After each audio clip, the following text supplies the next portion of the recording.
dis là, mais dans la dimension régionale, pour la peuple, en fait, nous avons les acteurs, soit pour ce que nous avons dit, pour le journal, nous avons dit, pour la présidence, pour que c'est dit que chef de l'État, Félix Antoine Tshisekedi Tshilombo, a yambaki, mercredi 7 mai, la cité à l'Union africaine, ministre togolais, il y a affaires étrangères, il y a intégration régionale, il y a des Togolais extérieurs, Robert DCE, Ayaki, dans le message du président, il y a Togo fort, il y a aussi des médiateurs désignés à l'Union africaine, la crise sécuritaire, la SRP démocratique du Congo. Et pour suivre le journal, la Bishop Européen, c'est dit que la Sénat, sénateur Bazalaki, la première mercredi 7 mai, on a parlé du peuple, toujours dans le campagne honorable, Jean-Michel Sama de la reportage, il a dit à cela. Sur validation, il y a un mandat, il y a 8 sénateurs élus, il y a la province, il y a Kwilu, il y a Nord Ubangi, il y a suppléant, il y a honorable sénateur Adolphe Lumanu, il y a la province, il y a Kwilu, il mandat, il y a madame Bakiele Marianne, monsieur Ichundala, Asang Willy, monsieur Labila Kalima Papi, monsieur Mabaya Gizi, et ça qui validé. Pour la province, il y a Nord Ubangi, et ça qui bon mandat. Il y a M. Basile Balé, M. Michel Kobanga, M. Albert Philippe Mobutu, Madame Anastasie Mbako, Bango pe basala qui validé. Nangambo na pe M. Hervé Lumanu, oyazali bongo premier suppléant ya honorable Adolphe Lumanu, yepe amona ki mandat na ekozala validé. Bango nyo surtout, bazwa ki place na kati ya hémicycle, pe basiéger qui officiellement po na mbala liboso na mandature oyo. Rapport, il y a commission PAJ relatif, il y a examen, il y a dossier individuel, il y a chaque sénateur concerné et Zala qui bongo adopté, puis Zala qui concerné et là comment côté et empêché qui validation, il y a un mandat oyo, bas pouvoir et Zala qui validé na unanimité, il y a plénière, chambre haute, il y a parlement, ayeba qui n'a qu'au traité question orale avec débat, il y a sénateur Célestin Binabandi oyo a adressé qui na ministre ya ba mine relative na problématique ya gel ya ba gisement population vulnérable na ba projet minier. Deuxième question orale avec débat. Ezala qui programmé mokolo yango, ezala qui oya sénateur Pungwe yango ba renvoya ki yango pour être ezala examiné ultérieurement. Et bosengeli koyeba ke ba débat oyo exporta ki pour na ba question orale avec débat ya honorable Vuna Bandi yango esalema kite suite na mention incidente ya honorable Boketu oyo ezala ki estimé que ba réponse ya ministre ya ba mine et koki kotia sur place publique na ba information sensible na oyo concerné zone sous occupant ya ba ennemi pe lisusu ba discussion et kozala au cours ya ba accord relatif na gestion ya ba ressources minières soumise na ba vote ya ba sénateur motion ezalaki soutenu et pas wapi 29 voix bandimaki rejet ezalaki 27 p7 ba s'abstenaki bosengeli koyeba ke ministre ya ba mini ba invitaki ye na salle pe ba autorisaki ye ayeba na kobima po ete plénière ba yebaki solo na ko suspendre yango. Dans l'Assemblée nationale, a besoin que si honorable président Vita Kamere, honorable député national, Bazala qui n'a plénière, mercredi 7 mai et pas wapi, déclarer qui est réservable proposition, il y a mauvais côté de la principe fondamentaux pour la sécurité alimentaire et la République démocratique du Congo, de la reportage, il y a le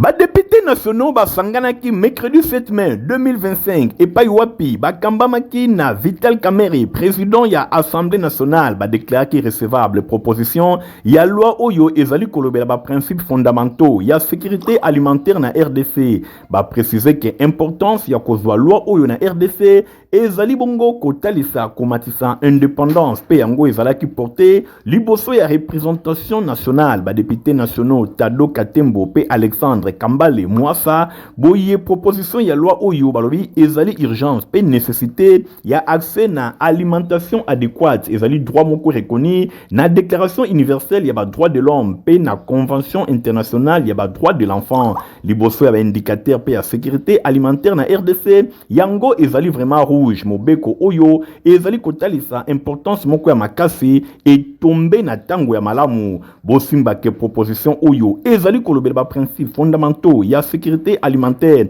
ezali bongo na 11 titres ba chapitre belé 51 ba article oyo ezali kotalisa ba objectif ke mboka esengeli elanda pour na sécurité alimentaire na cadre institutionnel ya organisation ya sécurité alimentaire depuis sommet ya état ti na ba entité territoriale déconcentrée pe décentralisée yango ezali kotalisa financement ya sécurité alimentaire pe été accent mingi na secteur minier oyo mingi elobelaka agriculture pe ezali occasionner malnutrition après débat pe délibération assemblée plénière a voté qui pour la recevabilité kaka na même séance plénière oyo ba question orale durant 3 heures ba députés nationaux ba aborda ki ba problème ebele oyo ezali lié na circonscription électorale oyo ezom ba problématique ya érosion ba problème ya cohabitation ya population ba problématique ya 15 000 réfugiés sud-soudanais na nord ya RDC ba multiplicité ba monceau d'information ba éli nationaux mususu ba expliquer que natina ya refi ba membre ya gouvernement ya ko répondre ba question oyo bazali kopesa bango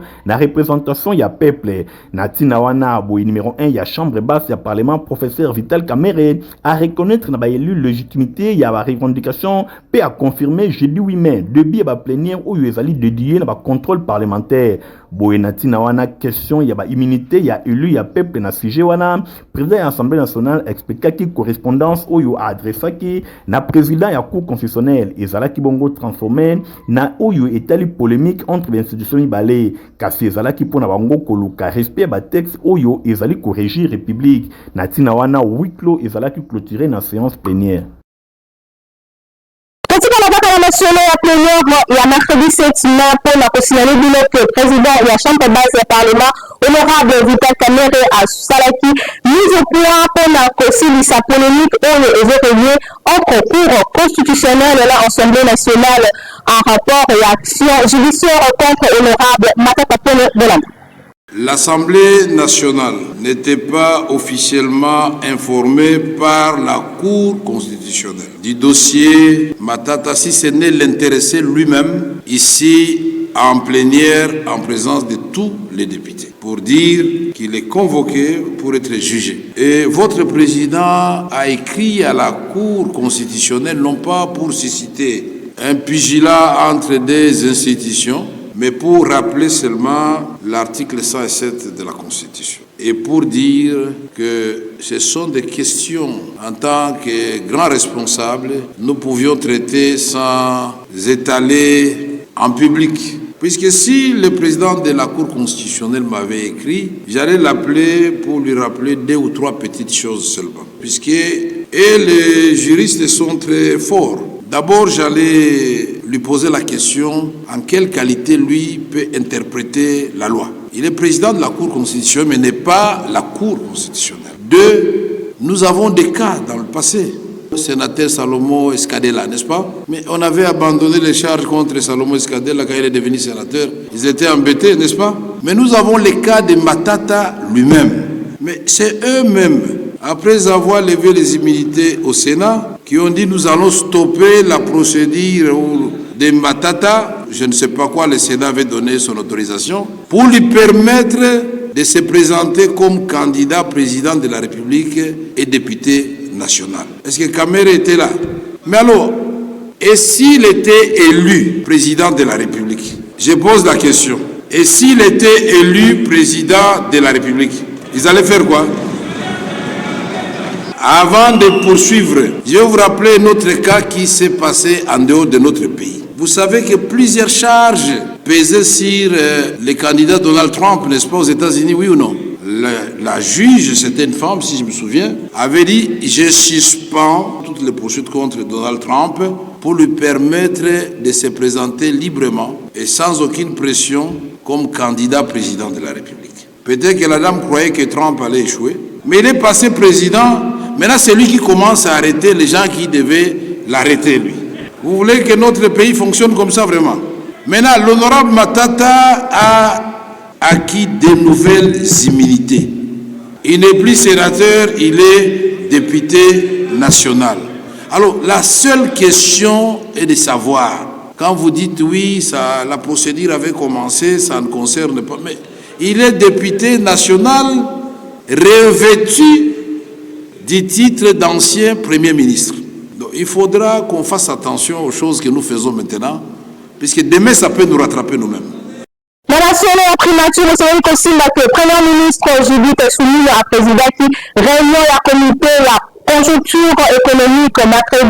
mercredi 7 mai 2025 et pas le va constater que situation macroéconomique yamboka est stable malgré l'impression interne et externe de la reportage Anatolie Kaila.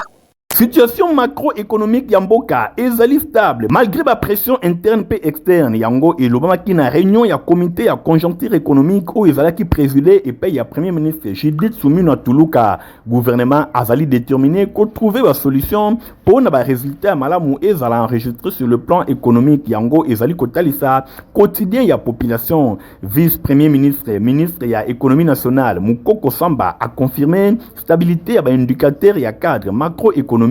à l'obina niveau ya prix intérieur paye à marché d'échange natina wana talisi que gouvernement azali kobunda pour na ko rapprocher stabilité ya conjoncture économique ya ba pays ya mboka na biso na ba conditions oyo ba citoyen bazali bongo ko vivre ba talisi présidence que madame premier ministre azali kotia en place comportement ko résilient pour na makambo etali possibilité oyo baza na paquet investissement et ko permettre ko agir na situation spécifique na ville ya Kinshasa na terme ya lutte contre ba embouteillage, assainissement et facilitation y a mobilité na ville. Puis les sous na terme y a sécurité alimentaire pour na ensemble y a territoire national ba produits agricoles prioritaires yango ezali déjà défini na plan national stratégique y a développement ezali masango loso ba volaille pendenge professeur Daniel Mukoko Samba atalisi ke kosala compact résilience pour na ko permettre ba yeba na kotala likambo etali agriculture pêche et élevage na désenclavement ya ba zone rurale. Peli Soussou, ezali bongo na kati ya programme phare ya gouvernement, ya PDL 145 territoires, programme Oyo, ezali kotali sa vision ya chef de l'État pour na bien-être ya peuple, pour na développement na bango. Alobi toko produire poste ezali koya compact résilience Oyo et ko permettre allié moko ya bonne santé pe ya amélioration ya ba conditions de vie ya ba concitoyens ndenge atalisaki depuis ebandeli ya année oyo ezali marqué na ba fait moko négatif ya crise sécuritaire gouvernement souminois azali kosala ba effort pour na ko maintenir ba principaux indicateurs macroéconomiques ezala stable pe résultat oyo ezali kotalisa politique ezali mené jusque là pour na compact résilience na ba pays yango ekozala dévoiler poso ezali koya ezali réponse ya premier ministre et longo na équipe na e na ba préoccupation oyo ezali soulever et pas ya population pour na amélioration ba conditions de vie na yango bosimba ke réunion ya conjoncture économique oyo et connaître qui participation ya vice premier ministre en charge de l'économie nationale pe ba membre et belé ya gouvernement ba ministre ya budget portefeuille ya commerce extérieur ya travail pe ya gouverneur ya banque centrale du Congo. La mention de M. Bosselin possible que Christophe Bitassé-Moi a remplacé Gilles Alingeti la tête de l'inspection générale de la finance IGF n'a poussé décision et l'image qui l'ordonnance présidentielle et par la mercredi 7 mai n'a hortensié de la reportage Yanadi National. Désormais, à commis na tête inspection générale de finances Yenani Christophe Bitasimwe azali bongo docteur en économie titulaire na deya na économie pe développement oyo azwaki yango na Université catholique du Congo. Christophe Bitasimwe azali inspecteur ya ba finance chevronnier pe lisusu a exexaka na ebele ya ba structure publique pe parapublique ye atangisaka ba finance publique pe économie na ebele ya ba établissement ya enseignement supérieur à Namboka avant promotion Bitasimwa bayi ye akambaka ba brigade ya ba province pe entité territoriale na kati ya IGF pour na rappel inspection générale ya ba finance eza na mission ya ko contrôler ba opération financière ya l'état ba entité décentralisée ba établissement public pe lisusu ba organisme financier ya concours financier public yango intervenaka na cas ya fraude mpe lisusu sur demande ya baautorité compétente. En plus eza na budget nango ebénéficiaka na quantité ya 10% na bapénalité recouvré destiné epai ya bainvestissement. Bosengeli koyeba ke Emmanuel Chibingu Senga yende banome lokola inspecteur général adjoint ebongo pona Gilles Alingeti ye désormais atiki ebonga ya IGF en plus a commis retraité. Honorable Hermione Blonile a kitaki la ville Yambandaka pour assister la population et azalaki victime. Il y a incendie marinière de la reportage il y a Fabrice Lindolipe et Malgré casquette naye ya député national et ya circonscription électorale ya Moamba na ville ya Kinshasa, honorable Hermione Bolumbe azali vraiment député national sans frontières ye azali kozonga simate azali kokota partout bosimba na sima ya koyoka incendie monene oyo esalemaki na ville ya Mbandaka balenière moko ezikaki na fleuve Congo. Honorable Hermione Bolumbe akitaki ye moko en personne ki mona meso na ville ya Mbandaka na province ya Équateur pour na ko réconforter pe kosunga ba victime nyonso ya incendie directement na komina na ville ya Mbandaka akendeki na hôpital général ya référence ya Mbandaka pour na kotala ba victime ya incendie oyo ya balenière ezalaki bongo plus de 140 personnes pe une centaine ya ba blessés nde bazalaki hospitalisés sur place. Honorable Hermione Bolumbe en tant que médecin ya formation asalaki constat pe amonaki ke ba blessure ekomaki vraiment na 3e degré pe a déploraki ba condition mabe oyo ba patient bazali na yango. En tant que honorable azan expérience makasi na médecine asengaki na ba médecin ba utiliser ba produits médicaux ya malonga pour na ba patient oyo bazali hospitalisé kuna. Omoni toye na lustra pona ba médecin ba infirmier baza baye pona ba profane eza eloko moto saelaka pona soki mutasiki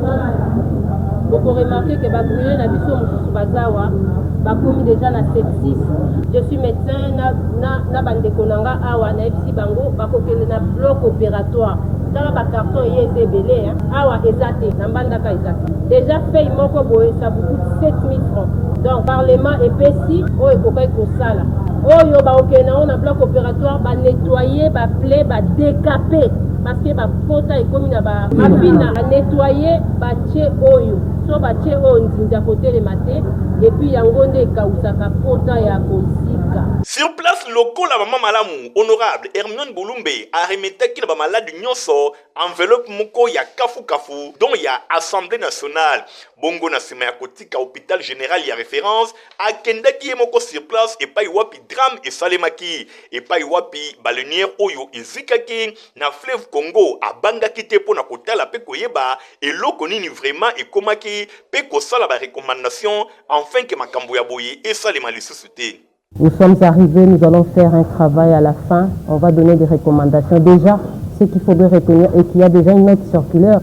du VPN Jean-Pierre Bemba, qui est chargé d'ailleurs du transport, qui a demandé à ce que tous les armateurs aient des gilets de sauvetage. Mais au-delà de tout ça, il y aura un travail entre nous, donc un travail interinstitutionnel, de façon à ce que nous puissions mûrir certaines questions et ressortir des décisions. Aprofitaki kaka na séjour daye na ville ya Mbandaka pona ko visiter epai wapi université ya Mbandaka ezali kotongama misala esi ebandaki oyo ezali promesse ya chef de l'État Félix Antoine Tshisekedi Tshilombo pona kosunga bana ya Mbandaka batanga université na ndenge ya kitoko. Un réel plaisir de voir ces œuvres. Je me dis ça va se réaliser. Il y a déjà des briques, là on est en train de clôturer, c'est 34 hectares. Donc nous, on va faire la pression de façon à ce que cette œuvre commence et qu'on la finisse de façon à ce que nos enfants, nos soeurs, nos frères puissent en bénéficier. Et ce qui est très intéressant, vous avez vu la population, Bango Moko Balati Kambouangou Lukula Elamba.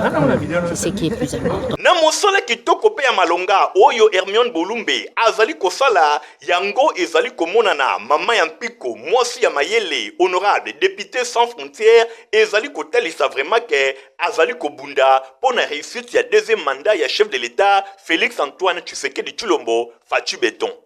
Dans la semaine aussi, je me aussi que Brage Ngali, grand leader de la province de Kinshasa, Nicolas Eleki Elongo, la fondation Naïba Kibongo, Maman Denise, Yankero, Nayango, Aseni, la Maman Denise, Yankero, Akanisa, la promesse, après ça qui n'a pas si à Basoda de la En 2020, Toyamba qui distinguait première dame, Maman Denise Nyakero, na PC Maman Mbote Sikazali, na PCP Fachi Beton, Mbote Sikazali, Toyamba qui est à la collaboration, il y a Fondation Maman Denise, na ONG Obama, pour l'ongani na la président national, Maman Ayaki, pour na kotala ba épouse militaire, na Maluku, na moment ya confinement, ayela ki bango biloko belé o ya pesa ki bango mais bango pe bazala ki na ba difficulté na bango o ba lobaki pa ya mama yoka ki yango na si ba image ezali bokomona mama lobaki na keko solo na papa na kozongela bino pour ça na bango ezalaki batongela bango centre de santé moko moderne condition na bango ya ba soins de santé ezalaki vraiment malamu te yango mama lobaki ba kotongela bango centre de santé na sima mikolo mama tindaki pe équipe ba iko sala étude ya milliers ndenge bakoi kosala me banda équipe wana bakenda tilelo suite moko ya malongo ezali te yango moni to pusani lisusu pona kosala rappel na fondation Maman Denise Nyakero que ba femme épouse militaire na Maluku baza toujours kotungisa ngai tant que notable que na beta le support parce que dit que maman azana misala ebele et que ça oublie parce que maman tota la kaka commune de mon côté maman tota la République démocratique Mobimba donc yango to zongi pona ko beta mbela que maman bana na yo ya Maluku bazozela yo pour lancer les sous activité oyo déjà otindaki batu ba banda pona ba épouse militaire bazala quand même na kimia ba yeba que maman lo bata kei akoswana papa kozonga azongi pe pona ko kotala bango.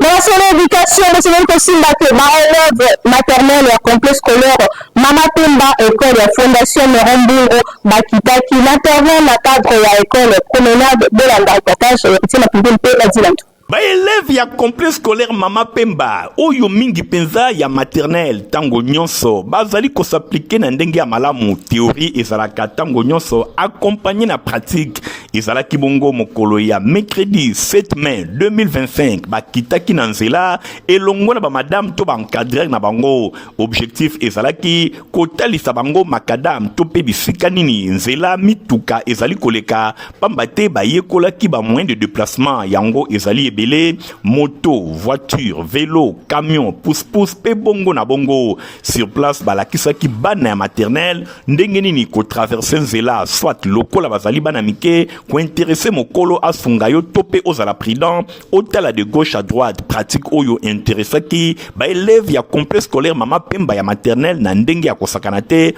ndenge moko ya bankadre na bango, Madame Pauline a expliqué. Classe promenade. Na bana biso pona kolakisa bango nzela po toza na thème ya moyen de déplacement par terre yango toye na bango pona kolakisa bango ba moyen de déplacement sorte ya moyen de déplacement tolakisi bango moto tolakisi bango voiture tolakisi bango vélo tolakisi bango pousse-pousse tolakisi bango camion tolakisi bango nyonso et puis pe pona prudence tolakisi bango soki olingi okatisa prince sois prudent, yaya azala, ou soit, kotala na gauche, kotala na droite, avant ya ko traverser prince. Kokata makadam pamba te brutalement te, otala na gauche, otala na droite, pona kokatisa. Totalisi bango, ceux qui yaya zate, zala na maîtrise. Regardez na gauche, na droite, après okatisi. Fuma banga moyo. Chaque thème, ceux qui sont dans thème, il faut que na milieu oyo, ozo la ki sake biloko to pesa bana bamona vraiment bamona basima bamoni ba moyen de transport nyonso awa. Bamoni baza déjà éveillé. To pesi merci mingi na papa na biso ne rombungu. Fuma banga moyo. Amata lisusu. Nzamba pambola ye lisusu abakisa lisusu ebele. Apese longue vie, bonne santé. esika ya kitoko kokomisa mwana kobanda na niveau ya maternelle ezali kaka complexe scolaire Mama Pemba école ya Fondation Néron Mbungu oyo ezwami na commune ya Kesenso kuna formation ya qualité ezali kopesama mwana abandati asukisa na yango ekozala iloko moko ya malamu nyonso ezali komonana. Merci honorable Néron Mbungu initiateur ya complexe scolaire Mama Pemba mosala kitoko ezali komona.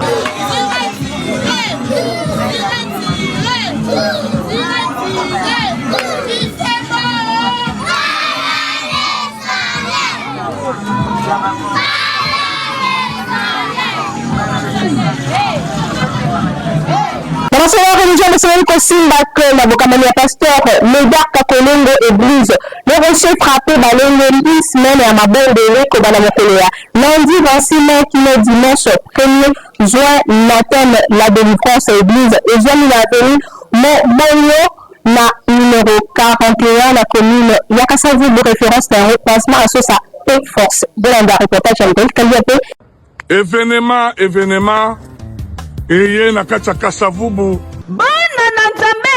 boyo kelanga loko oyo église le rocher frappé na bokambemi ya apôtre Médard Kolongo Kalala babengisi bino na mobange na séminaire epai wapi ekobanda di lundi 26 mai au dimanche 1er juin kuna na siège ya église na bango ezwami na avenue Momboyo numéro 41 kuna na commune ya Kasavubu. Bana ya Angola, bana Brazzaville, bana ya bakomine nzinga tomoni bongo ngiri lingwala selembau kalamu bobenga bibino nyonso pourquoi pas ya Congo mobimba na mobange na séminaire oyo epai wapi mama na likambo lango ezali la délivrance sur les ordres de réclamation boya yo moto tambolaka obetaka ba porte par-ci par-là banzela ekomela yo molili mabulu na mabulu solo ya kimpuka balatisa na nzoto boya à travers mobange na séminaire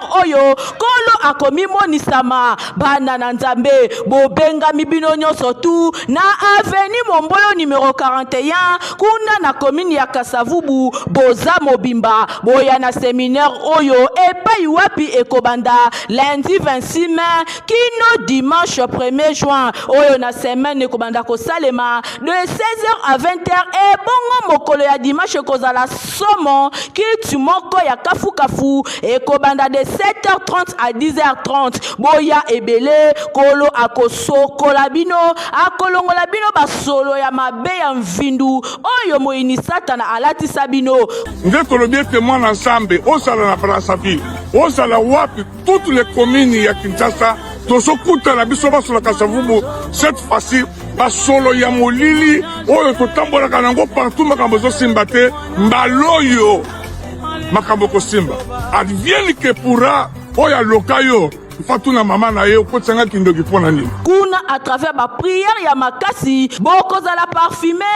à travers makila na Yesu bokokoma na solo ya kitoko na nzela ya mabondeli oyo ba miracle ya kafu ekosalema ebongo botuna ngai orateur ekozala kaka ye moko apôtre Médard Kolongo Kalala boya ba prière ya kafu ekomi monisama botuni ngai date boyoka malamu na beti sete yangwe kobanda du lundi 26 mai au dimanche 1er juin na ngonga ya 16h kino 20h pe dimanche na ngonga ya 7h30 kino 10h30 boya ebele na avenue Momboyo numéro 41 boza mobimba okotaki kao okobima na solo ya malasi ya lola assemblée na biso nyonso ya commune biso baso tokozala centrale pona kokata basolo ya molili kokotisa bana nzambe na saison ya gloire nzambe oyo tosalelaka aparfume yo. Sur le Sahel Kosimba que ONG Nouvel Espoir pour l'Afrique n'est pas la Mukuse Elongo na ministère ya intérieur et transport balengeli mumolo moko yakafukafu et bengani identification et formation ya bakumbi nyonso ya moto bolanda badita.